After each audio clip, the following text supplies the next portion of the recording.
Entonces hoy iniciamos con este maravilloso viaje por la historia de la vida de José. Hay muy pocas personas en la Biblia a las que se les dedica tantos versículos, muy pocas. De hecho, la vida de José en el libro de Génesis cubre 13 capítulos. Cubre el capítulo 37 que vamos a estudiar hoy y luego del 39 al 50. Un cuarto de todo el libro de Génesis está dedicado a la vida de este hombre. De hecho, de las 3,237 personas que se mencionan en la Biblia por nombre, solamente hay 2 personas de esas 3,237 de las que no se dice nada malo. Aparte de Jesús está el profeta Daniel y José. Así que esta historia es una de las historias más fascinantes de la literatura universal. Es una historia de la vida real, no es un mito, no es una leyenda. Y aunque tiene esas connotaciones de una novela, porque tiene todos esos elementos con suspenso, con intriga, con resolución, con todos estos elementos que nos encantan. A pesar de esto, es una historia maravillosa. Y es una historia que ha inspirado a generaciones por más de 3,400 años. Esta historia se escribe, aunque sucedió más o menos hace unos 1,800 algo de años antes de Cristo. Se escribe en el año 1400 antes de Cristo bajo la inspiración del Espíritu Santo por la mano de Moisés. Así que es tan maravillosa esta historia que el Premio Nobel de Literatura, Thomas Mann, dedicó más de 10 años a escribir una monumental novela de 4 volúmenes. Una tetralogía titulada José y sus hermanos. Y él consideró esta obra, a la que le dedicó 10 años, inspirada en la historia de José, la consideró como su obra maestra, o como se conoce, su magnum opus, la obra más grande de este premio de literatura, Premio Nobel de Literatura. El famoso novelista y escritor ruso León Tolstoy, en su ensayo ¿Qué es el arte?, elevó la historia de José a la máxima categoría de arte supremo y universal. Tolstoy argumentaba que una verdadera obra maestra debe transmitir emociones de que cualquier humano pueda comprender sin importar su cultura, y citó el relato de José como el estándar de oro. Así que hoy damos inicio a esta historia maravillosa de la vida de José en una serie de mensajes que he titulado Providencia, más allá de las pruebas. Por lo general, todos nosotros nos quedamos como atascados en los problemas de la vida. Viene un problema y nos quedamos ahí. Nos quedamos varados en esas situaciones difíciles. Pero esta serie nos va a mostrar, por medio de la vida de José, que la vida va más allá de las pruebas. Que las pruebas no son lo último o el final. Ahora, ¿a qué hacemos referencia cuando decimos providencia? La providencia de Dios significa que Dios guía de manera soberana todas las circunstancias, desde el movimiento de las galaxias hasta los detalles más pequeños de la vida cotidiana de un ser humano, y todo para cumplir su propósito final y bueno para la historia. Dios toma, la providencia de Dios es cuando Él toma los eventos naturales y comunes de la vida diaria para cumplir su propósito predeterminado. Él dirige e impulsa los eventos del universo, actuando a través de causas secundarias. O sea que esto significa que Dios utiliza las leyes de la naturaleza y las acciones de las personas para llevar a cabo su voluntad. Dios, en su gobierno soberano, incorpora y permite las decisiones libres y a veces malas de los seres humanos, sin que éstas frustren su plan final. O sea que Dios es capaz de transformar las situaciones adversas para lograr un bien mayor a largo plazo. Para resumirles, lo que vemos como una coincidencia en la vida, en realidad es una diosidencia. Dios controla todo lo que ocurre, sin ser el originador del mal, sin ser culpable por las malas decisiones de los seres humanos. pero utilizando aún esas malas decisiones para cumplir sus propósitos perfectos. Y lo veremos hoy específicamente en el capítulo 37 en relación con los problemas familiares. Levanten su mano si han experimentado problemas familiares. Yo levanto mi mano, ¿cierto? Bueno, algunos han sido bendecidos y no han tenido problemas familiares. Espera que llegue a la casa hoy, que ahí se le acaba la dicha. Todos hemos tenido problemas familiares y a veces hemos sufrido. A veces hemos sufrido por pecados graves en nuestras familias. Y pareciera como que esos pecados, como que esos problemas, como que esas dificultades familiares, como que son un ancla en nuestra vida. Esa mala relación con mamá, esa mala relación con papá, esa mala relación con los hermanos, esa herida que me causó algún familiar, ese abuso del cual fui víctima por algún familiar, como que todo eso se convierte en nuestra vida como en un ancla que no nos deja seguir adelante. Pero hoy aprenderemos a ver la vida de una manera distinta. El mensaje de hoy le he titulado La providencia de Dios en medio de los problemas familiares. Y la imagen que vemos en pantalla está José metido en un hueco al que lo tiraron sus hermanos y los hermanos mirando allá desde arriba. Y a veces hemos sido víctimas de cosas tristes que familiares han hecho en nuestra contra. Y la idea principal que quiero que recuerden hoy es la siguiente: los pecados de mi familia no detienen el plan de Dios para mi vida. Vamos a decirlo juntos, 1, 2 y 3. Los pecados de mi familia no detienen el plan de Dios para mi vida. Y esto es una maravillosa noticia, porque seguramente hemos experimentado dolor, pero eso no va a detener el plan que Dios tiene para conmigo. Vamos a ver entonces el primer punto que encontramos aquí en el texto de Génesis 37, para que completen en sus notas allí, y es el punto número 1 es: Dios tiene un propósito. Esa es la palabra clave, propósito. Dios tiene un propósito para mi vida. Esta es una maravillosa verdad. Dios tiene un plan maravilloso para mi vida. Y en el caso de José, miren lo que dice el versículo 1 del capítulo 37 de Génesis. Jacob, el padre de José, habitó en la tierra donde había peregrinado su padre.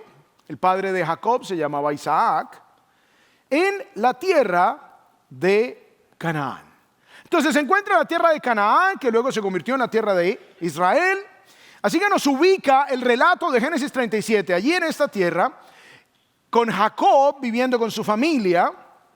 Para que nos ubiquemos un poquito en la línea de tiempo, Abraham vivió aproximadamente en el año 2000 antes de Cristo, o sea, hace más o menos 4000 años, 2000 antes de Cristo. Él tuvo un hijo que se llamaba Isaac casi cuando él cumplió 100 años, o sea que Isaac nace en el 1900 antes de Cristo. Nos venimos del 2000 al 1900. Y luego Isaac tiene un hijo que se llama Jacob, que nació más o menos en el 1836 antes de Cristo. Y luego es el versículo 5. José, quien era hijo de Jacob, tuvo un sueño. Y cuando se lo contó a sus hermanos, ellos lo odiaron aún más. Ok, resulta que José tiene un sueño. Pero hay algo importante en la interpretación bíblica sana, y es que tenemos que entender que Dios ha obrado de manera especial y particular a lo largo de la historia con diferentes naciones e individuos. Dios obró de una manera particular con Adán, Dios obró de una manera particular con Noé, Dios obró de una manera particular con Abraham.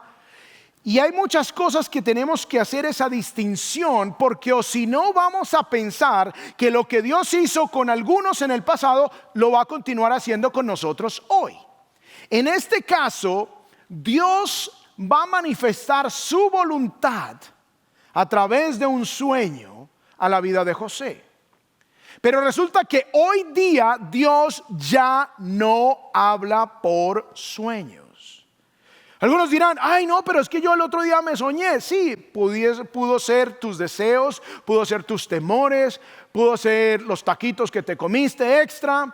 Cualquier cosa de esas puede ser. No tenemos cómo validar que ese sueño venía de parte de Dios. De hecho, solo hay 5 grupos de personas a las que Dios les habló por sueños en la Biblia. Si tú eres uno de ellos, entonces bien, podrías entrar de pronto en esa categoría de personas que van a recibir un sueño de parte de Dios. Primero, patriarcas y líderes de Israel. Dios le habló a Jacob a través de un sueño, Dios le habló a José a través de un sueño, Dios le habló a Gedeón, que era uno de los jueces, a través de un sueño. ¿Eres tú un patriarca de Israel? No, entonces no calificas. 2, Dios le habló a gobernantes paganos a través de sueños, como Faraón, cuando Abraham estaba cruzando por cierta zona de Egipto, y Dios le habla a Faraón y le dice: no toques a Sara.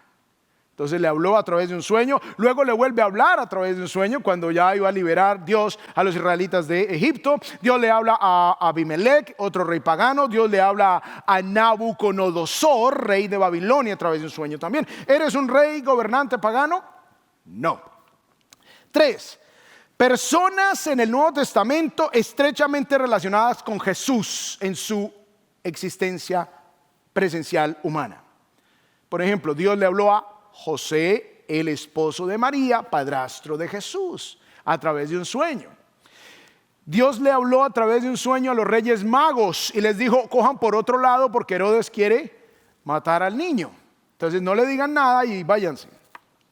Entonces, ¿eres tú una persona que vivió en los tiempos del Nuevo Testamento, a menos de que tu cumpleaños sea más o menos de 2000 algo de años? No calificas. Entonces tampoco, no te va a hablar Dios a través de sueños. 4 grupo, profetas y apóstoles. ¿Eres tú un profeta o un apóstol oficial? No, hoy día hay muchos que se creen apóstoles, ¿no? Y se ponen apóstol no sé cuántas, pero no cumplen con los requisitos de los apóstoles. Entonces, si no eres un profeta y un apóstol, Dios no te va a hablar por sueños. Y último, personas específicas que tenían que ver con cosas muy puntuales y especiales, como por ejemplo la mujer de Poncio Pilato, a la cual Dios le dio un sueño, y a través de ese sueño ella le advierte a Poncio Pilato que no se meta con Jesús.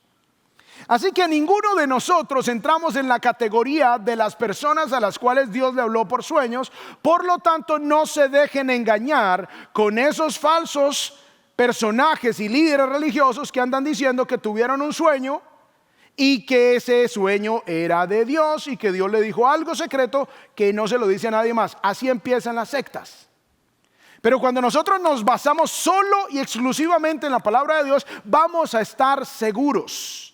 Así que no escuchen gente que dice que tiene un sueño, que tuvo un sueño, que la revelación, que la profecía, que vino y le dijo al oído. Dios no te va a revelar su voluntad aparte de las escrituras, porque para eso se requiere la fe, y para eso Dios nos dio la fe, que es la confianza en Dios. Si Dios nos va a decir al oído todos los domingos lo que me va a pasar durante la semana, entonces ¿para qué fe?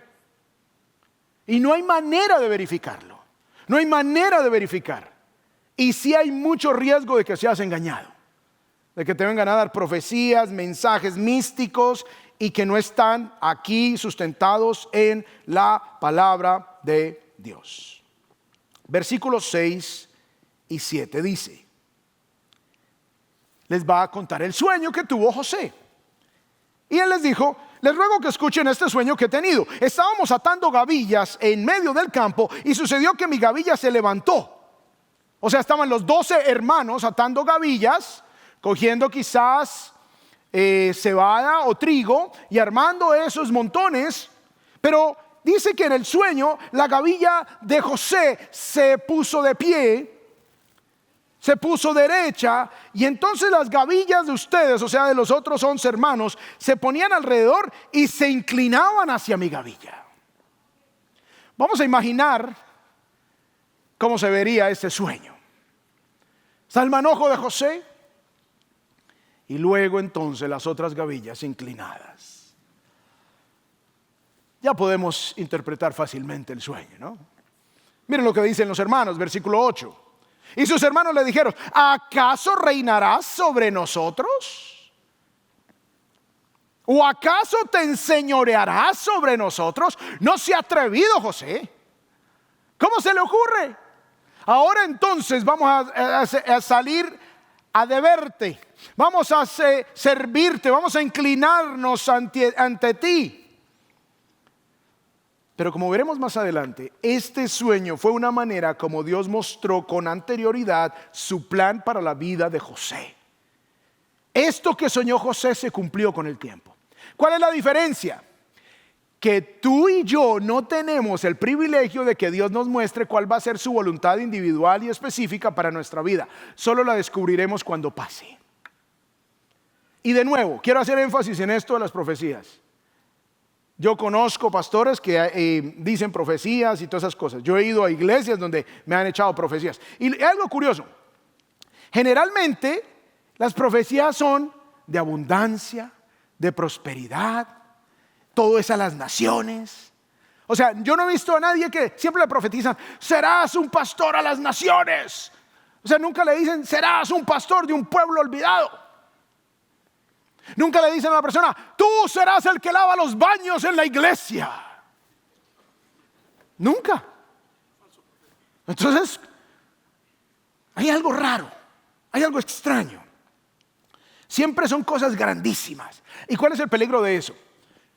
Por ejemplo, le dicen a la señora que lleva al niño, tu hijo será un pastor. Y la señora se cree el cuento. Y el niño más endiablado que cualquier otro, no se lo aguanta a nadie. Cuando crece no rinde su vida a Cristo. Y la señora insiste que él va a ser pastor que porque el profeta dijo. O hacen que de pronto el hijo, ok, viene a la iglesia y lo obligan a meterse en el ministerio que porque el profeta dijo cuando Dios nunca lo llamó a él verdadera y genuinamente, y por eso se revientan en el ministerio.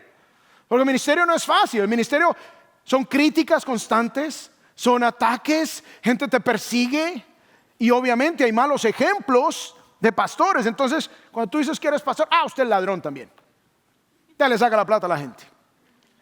Entonces, cuando una persona que no ha sido llamada por Dios es manipulada por una supuesta profecía a hacer algo a lo que Dios no lo ha llamado, resulta con una vida miserable porque él no ha sido llamado directamente por Dios para que haga eso.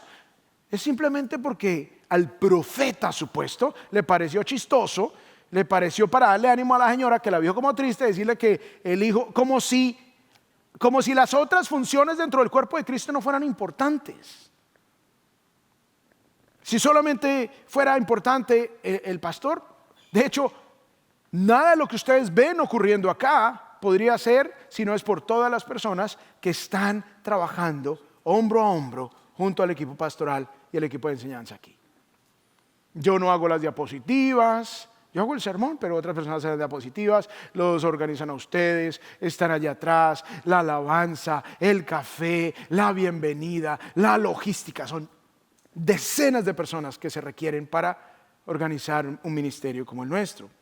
Entonces, en este caso, José sí tenía ese privilegio, nosotros no. A nosotros nos toca caminar sabiendo que Dios tiene un plan para mi vida y que debo asegurarme de que voy a hacer todo lo posible para que ese plan se cumpla de una manera que no me duela tanto. Porque el plan de Dios se va a cumplir. El problema es si me quiero pasar 40 años dando vueltas en el desierto o quiero obedecer y que el proceso sea más sencillo. Esa es la pregunta, básicamente. Entonces, en este caso, los hermanos de José dijeron, hombre, ¿de qué está hablando? Ahora nosotros vamos a venir a servirle a usted. Recordemos, José era hijo de Jacob, pero era el hijo número 11. O sea, solo estaba Benjamín detrás de José. Benjamín fue el último hijo de Jacob.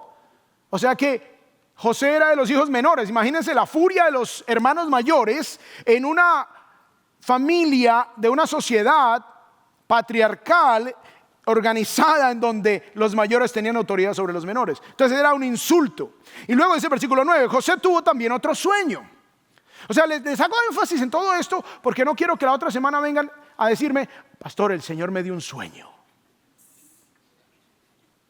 ¿Ustedes han visto que el Chapulín Colorado tiene un chipote chillón? Con un martillito plástico que suena. Quing, quing. Voy a comprar uno de esos. José tuvo también otro sueño y se lo contó a sus hermanos diciendo, he tenido otro sueño y el sol, la luna y 11 estrellas se inclinaban hacia mí. Cuando se lo contó a su padre y a sus hermanos, su padre lo reprendió, aún Jacob, y le dijo, ¿qué es este sueño que has tenido? ¿Acaso yo, tu madre y tus hermanos vendremos a inclinarnos hasta el suelo ante ti? La respuesta es sí. Esto sería lo que Dios cumpliría. Dios tenía un propósito con José, y como veremos, la vida de José no fue fácil, para nada. Y hoy vamos a ver cómo los pecados de la familia de José afectaron a José de una manera dramática, pero eso nunca frustró el plan de Dios para él. Así que Dios le revela el plan de Dios a José. Para nosotros tenemos simplemente la verdad y la realidad de que Dios tiene un propósito especial con cada uno de nosotros, y que debemos caminar en obediencia y que debemos caminar con perseverancia, aún a pesar de los pecados de nuestras familias, aún a pesar de las dificultades, porque eso jamás va a detener el plan de Dios para nuestras vidas. Recordemos la idea principal: los pecados de mi familia no detienen el plan de Dios para mi vida. Punto número 2. Vamos a completar allí, la palabra clave es pecados. Vamos a hablar de los pecados familiares y sus efectos. Vamos a ver 6 pecados que se ven en este texto, y vamos a ver cómo afectan. Si estás incurriendo en alguno de estos pecados, Dios te está llamando a cuentas y te está advirtiendo de que debes abandonar cuanto antes este pecado, ¿ok? Debes salir de aquí dispuesto a decir: voy a dejar este pecado que Dios hoy ha mostrado a mi vida por medio de su palabra. Bien, veamos entonces algunos pecados. El primero es la poligamia. Poligamia. O sea, tener varias mujeres, o una mujer, varios hombres. También se da. No se crean tan inocentes, hermanas. También sucede. Hay mujeres que tienen varios hombres y hay hombres que tienen varias mujeres. La poligamia. Dice el versículo 2.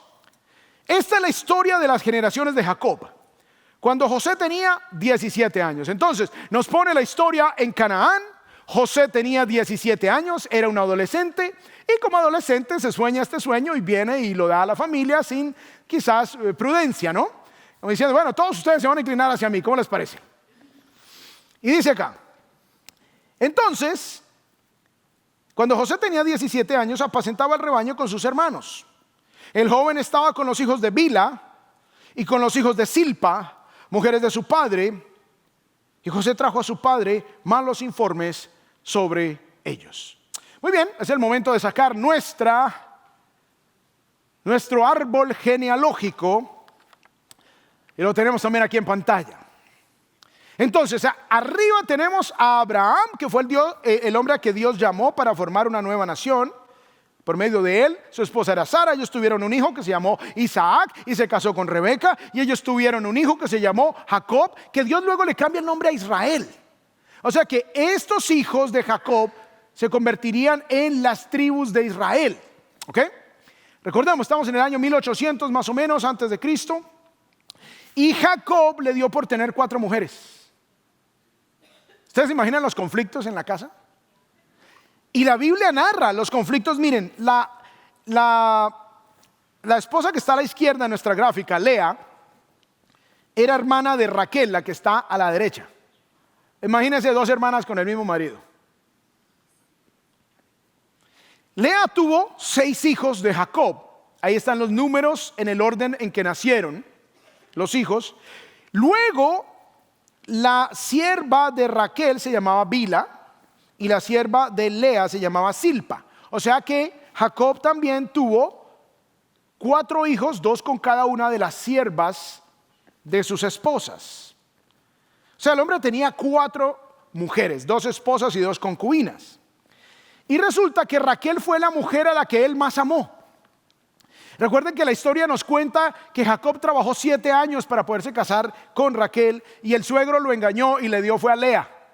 Y él dijo: estoy dispuesto a trabajar otros 7 años para casarme con Raquel, y los trabajó. Trabajó 14 años este hombre para casarse con Raquel. Hoy hay día hombres que se casan y no vuelven a trabajar. Pero en el caso de Jacob, el hombre era un hombre diligente, trabajó y se casó con Raquel. Y resulta que después de que tenía ya Jacob 10 hijos, pero ni un hijo de su amada esposa Raquel, por fin nace su hijo número 11, el hijo de su amada esposa Raquel, que se llama José. El hijo número 11, penúltimo hijo total de Jacob y primero de Raquel. Y es interesante porque dice acá que José estaba con los hijos de Bila y de Silpa. O sea, no estaba con los hijos de Lea. Puede ser que José, mandado por Jacob para que vigilara a los hijos de las criadas, era su labor y eso es lo que él tenía que hacer, vigilar. Ahora uno diría, ¿por qué Benjamín no era el hijo favorito de Raquel? Como veremos ahorita, dice que Jacob amaba a José porque era el hijo de su vejez, pero el último hijo fue Benjamín, porque cuando nace Benjamín muere Raquel.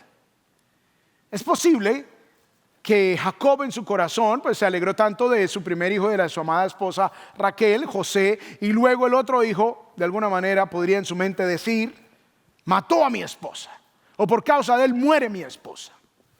Entonces puede ser esa la razón por la que José es el favorito de Jacob. Sin embargo, vemos también una historia en 2 capítulos antes, en el Génesis capítulo 35, dice que Rubén, aquí vemos el primer hijo de Lea, que fue el primer hijo de Jacob, el primogénito, dice que él se acostó con Bila. Wow. Se acostó con una de las mujeres de su padre. O sea, el pecado sexual en esta familia era rampante. La poligamia engendró más pecado, engendró unos conflictos terribles, engendra unas dificultades entre hermanos, que este es hijo de esta, que este es hijo de aquella, y los conflictos que se pudiesen generar a partir de todo esto. Y de repente tú naciste en un hogar con un padre mujeriego o con una mujer promiscua. Y de repente tú tuviste muchas heridas al crecer. Y en nuestros países latinoamericanos es común en algunas zonas donde los hombres tienen muchas mujeres, muchas familias y se generan unos caos terribles. Pero déjame decirte que aunque Dios no mandó eso y aunque Dios no fue el originador de ese pecado, nada de eso va a detener el plan de Dios para tu vida. Así que no te quedes ahí. Cualquier dolencia, cualquier lucha, cualquier dificultad que tú hayas tenido, no te quedes ahí. Hay manera de seguir adelante para cumplir el plan de Dios para ti. Segundo pecado, literal B, preferencias. Veamos ahora el pecado de tener preferencias entre los hijos y dar un trato diferente. Ojo, padres.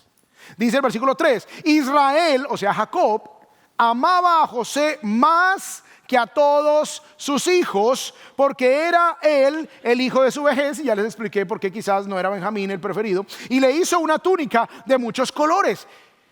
Resulta que Jacob amaba más a José y tenía un favoritismo con él. Resulta que las túnicas que usaban los jóvenes en ese tiempo eran túnicas de manga corta y eran túnicas que en la parte de abajo de la túnica daba por encima de la rodilla para que pudiesen trabajar en el campo. Era una sociedad agrícola y les tocaba trabajar en el campo. Entonces los varones salían como con minifalda, podríamos decirlo, y sin mangas para poderse mover, poder alzar cosas, poderse agachar, etc. Esa era la manera como eran las túnicas. Ahora, en hebreo, que es el idioma en el que se escribe este texto originalmente, esta expresión túnica de muchos colores implica también una túnica larga, de mangas largas y hasta los pies. Este tipo de túnica tenía un mensaje implícito y el mensaje era: el que tiene esta túnica es el que manda, es el que gobierna y no es el que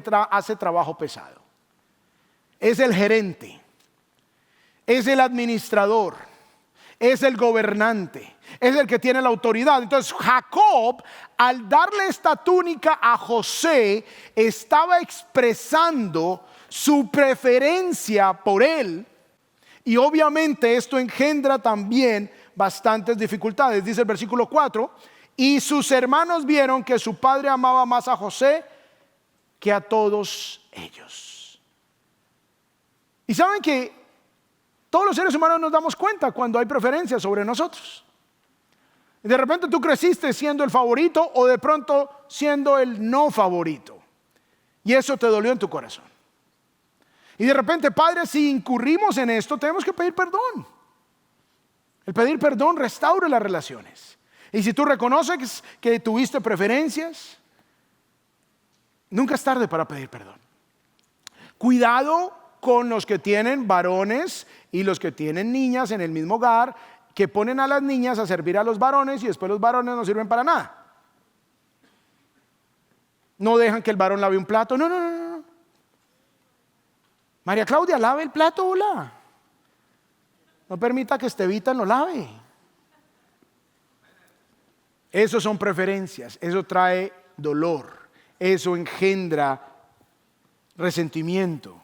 Así que estos gestos de preferencia por parte de Jacob para con José, cuando él solo tenía 17 años, tuvieron un efecto terrible en el corazón de sus otros hijos. ¿Cómo cuáles? Literal C. Vamos a completar. Odio. Odio. Las preferencias engendran odio. Esa es la reacción natural al favoritismo en los que no son los favoritos, ¿no? Porque cuando uno es el favorito, qué rico. Yo fui el favorito y no tuve problemas. Y en mi casa no hubo conflictos porque yo soy hijo único. Pero cuando hay más hermanos, ahí es cuando hay problema, ¿no? Versículo 37:4, seguimos segunda parte. Por eso, ¿por qué? Porque su padre amaba más a José, por eso lo odiaban. ¿Sí ven cómo se engendra el odio? Y no podían hablarle amistosamente. Entonces ese estatus que Jacob le da a José engendra en sus hermanos odio. Y la túnica hermosa, linda, colorida, de gobernador, de jefe, de el que manda, del patrón, les recordaba todos los días las preferencias de su padre y lo mucho que lo odiaban. Versículo 8. Y sus hermanos le dijeron: ¿acaso reinarás sobre nosotros? ¿O acaso te enseñorearás sobre nosotros? Recuerden, esto era después del sueño. Y dice, y lo odiaron aún más. O sea, Jacob les da una razón para que lo odien, teniendo preferencias. Y luego José en su adolescencia no fue prudente y se pone a dar estos sueños ahí. Y lo odiaron aún más por causa de sus sueños y de sus palabras. Y de repente, tú has experimentado odio de algún miembro de tu familia. Quizás de algún hermano. Quizás de tu padre. O quizás aún de tu madre. Y eso trae mucho dolor. Y Dios conoce tu dolor. Pero lo maravilloso en todo esto es que eso no va a detener el plan que Dios tiene para ti. Es un plan especial. Y aunque haya sido doloroso y aunque haya sido terrible, Dios va a usar eso en tu vida de alguna manera. Y lo veremos cuando llegue el momento. Recordemos la idea principal: los pecados de mi familia no detienen el plan de Dios para mi vida. Muy bien, siguiente pecado, cuarto pecado, literal de envidia.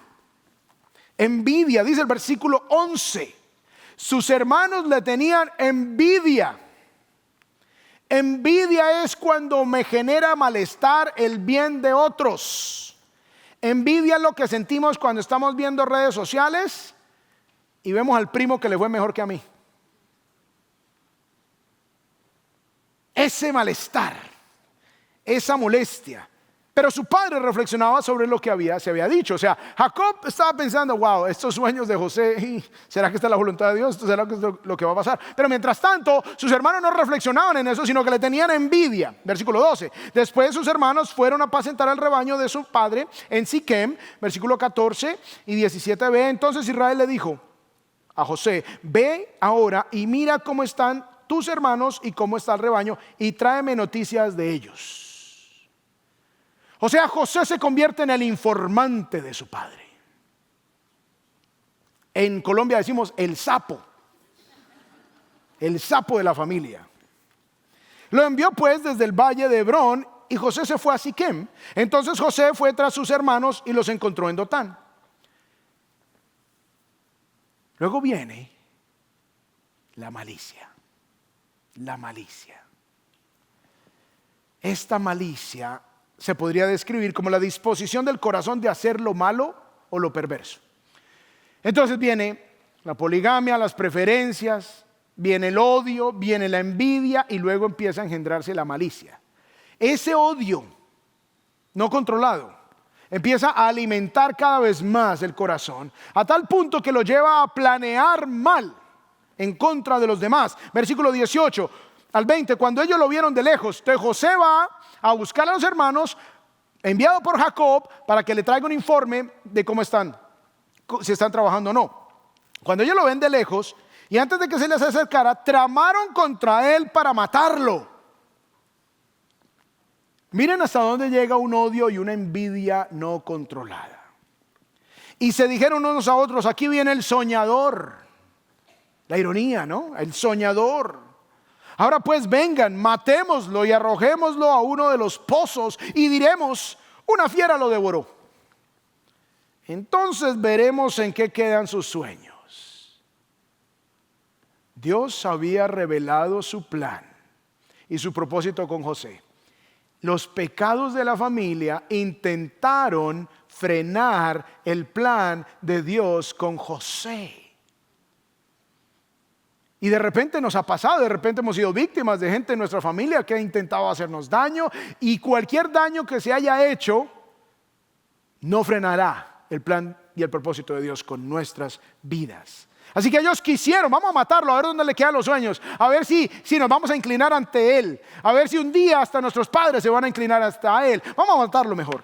Versículo 21 y 22, pero Rubén oyó esto, el mayor, y lo libró de sus manos y dijo, no le quitemos la vida. Y uno diría, ay, qué coincidencia. Rubén el mayor tenía la autoridad. No derramen sangre, échenlo en este pozo del desierto, pero no le pongan la mano encima. Esto dijo para poder librarlo de las manos de ellos y devolverlo a su padre. O sea que Dios en medio del mal siempre traerá un límite al cual la gente no podrá hacernos más daño. Ya sea la gente, ya sea el diablo, el que sea. Siempre hay un límite. Cuando el diablo se presenta delante de Dios para querer dañar a Job, el Señor le dice, ok, puedes ir y puedes herir su cuerpo, pero no tocarás su familia. Luego, déjame tocar su familia. Ok, vas a tocar su familia, pero no vas a tocar su vida. O sea, Dios siempre restringe para cumplir sus propósitos. Y en este caso, el instrumento de restricción fue Rubén el mayor. Versículo 23 y 24. Y cuando José llegó a sus hermanos, lo despojaron de su túnica. La túnica de muchos colores que llevaba puesta. Le quitaron la autoridad. Le quitaron el puesto preferencial.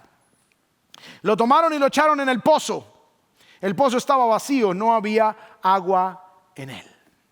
Versículo 25. Entonces se sentaron a comer y cuando levantaron los ojos vieron una caravana de ismaelitas que venía de Galaad en sus camellos cargados de resina aromática, bálsamo y mirra, e iban bajando hacia Egipto. Versículo 26 y 27. Y Judá dijo a sus hermanos, ¿qué ganaremos con matar a nuestro hermano y ocultar su sangre? Vengan, vendámoslo, hagamos negocio. Si lo matamos no ganamos nada, si lo vendemos nos ganamos una platica. Y vendámoslo a los ismaelitas y no pongamos las manos sobre él, pues es nuestro hermano, carne nuestra. Y sus hermanos le hicieron caso. Versículo 28. Pasaron entonces los mercaderes madianitas y ellos sacaron a José, subiéndolo del pozo, y vendieron a José a los ismaelitas por 20 monedas de plata. Y estos se llevaron a José a Egipto. Hay algo interesantísimo, esto de las 20 piezas de plata que quería comentarles. Los historiadores han encontrado diferentes documentos extrabíblicos, como por ejemplo el Código Hammurabi, y allí se dice que el precio de un esclavo en este tiempo, más o menos hacia el 1830 antes de Cristo, era exactamente 20 piezas de plata. Lo que nos muestra la exactitud histórica del relato bíblico. Muy bien, entonces tenemos la malicia. Y luego, no queda todo ahí, siguiente pecado, engaño. Viene el engaño, este es el último pecado que vemos mencionado acá. Versículo 31. Así que tomaron la túnica de José, mataron un macho cabrío y empaparon la túnica en la sangre. Entonces enviaron la túnica de muchos colores y la llevaron a su padre. Y dijeron, encontramos esto, imagínense. Venden a José, dijeron, este ya quedó vendido como esclavo, este no lo volvemos a ver jamás.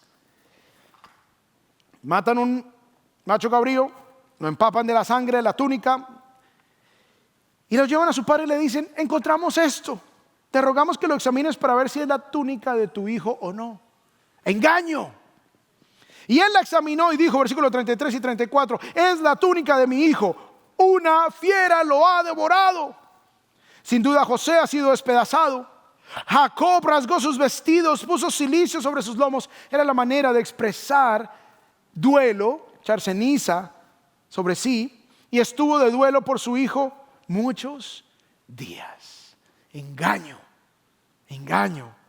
Curiosamente, Jacob había engañado a su padre para quedarse con la bendición que le correspondía a Esaú. Entonces a veces como que recogemos lo que hemos sembrado, ¿no? Y dice, versículo 35, todos sus hijos y todas sus hijas vinieron para consolarlo, pero él rehusó ser consolado y dijo, ciertamente enlutado bajaré al Seol. El Seol para el judío es a la tumba, por causa de mi hijo. Como quien dice, me moriré hasta el día que me muera, estaré adolorido, estaré lleno de luto, estaré lleno de llanto. Y su padre lloró por él.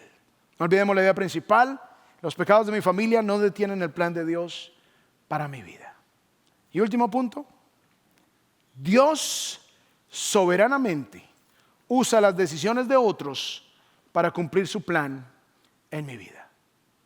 Aunque Dios no mandó a tu familiar a que te hiciera daño, aunque Dios no mandó a tu padre a que te rechazara, aunque Dios no mandó a tu madre a que tuviera favoritismo por tu otro hermano o tu otra hermana, Dios usa soberanamente las decisiones de otros, de ellos, para cumplir su plan soberano en mi vida. Y el versículo 36 cierra este capítulo 37 diciendo, mientras tanto, los madianitas lo vendieron en Egipto a Potifar, oficial de Faraón, capitán de la guardia. Los hermanos lo vendieron queriendo deshacerse de él. Pero Dios usó las decisiones pecaminosas de estos hombres para dejar a José donde Dios lo quería. Dios estratégicamente posicionaría a José para cumplir su plan soberano. Esas malas decisiones de tu familia, esos pecados de tu familia en tu contra, Dios las puede usar y las ha usado seguramente ya para posicionarte en el momento de tu vida, en el lugar de tu vida en el que Dios te quiere. Hay algo interesante. En el capítulo 15, estamos en el capítulo 37. Si nos devolvemos 22 capítulos allí en Génesis, mira el versículo 13.